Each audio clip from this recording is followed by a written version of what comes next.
Bro, coba deh jujur sama diri sendiri. Sering banget kan kita mikir, nanti deh atur duitnya kalau gaji udah gede.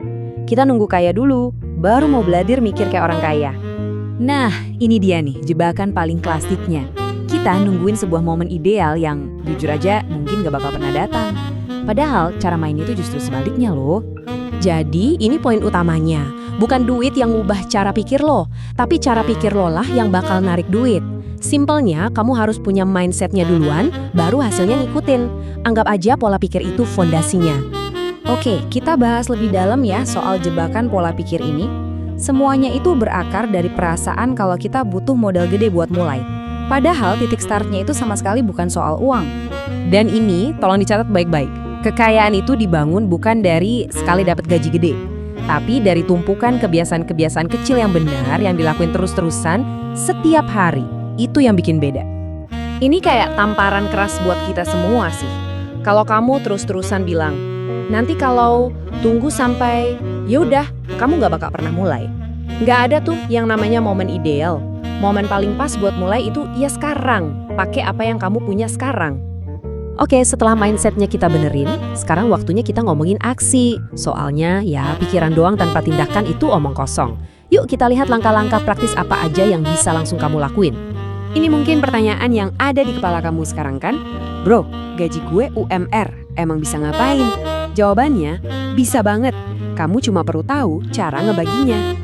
Ini dia 3 tugas utama buat duit kamu. Setiap 1 rupiah pun yang kamu pegang harus punya salah satu dari 3 tugas ini. Pertama, buat hidup, ya ini buat kebutuhan sehari-hari. Kedua, buat tumbuh, ini buat investasi masa depan. Dan ketiga, buat jaga-jaga, ini dana darurat. Pokoknya, nggak ada duit yang boleh nganggur tanpa kerjaan. Selanjutnya, coba deh mulai bangun yang namanya aset mikro. Aset itu nggak melulu soal properti atau saham jutaan kok. Skill desain grafis yang kamu pelajarin, video resep masakan yang kamu unggah, jualan kecil-kecilan pas weekend, atau bahkan buku yang kamu baca buat nambah ilmu, itu semua aset loh yang nilainya bisa makin besar. Dan ini yang paling penting dari semuanya. Jangan pernah sepelekan kekuatan dari hal-hal kecil ini. Nambah 1 skill, bikin 1 konten, dapat 1 pelanggan pertama, kalau dilakuin terus-menerus, efeknya bakal jadi raksasa seiring berjalannya waktu. Sekarang kita coba lihat gambaran besarnya. Gimana semua ini nyambung jadi sebuah filosofi jangka panjang buat pertumbuhan yang benar-benar awet.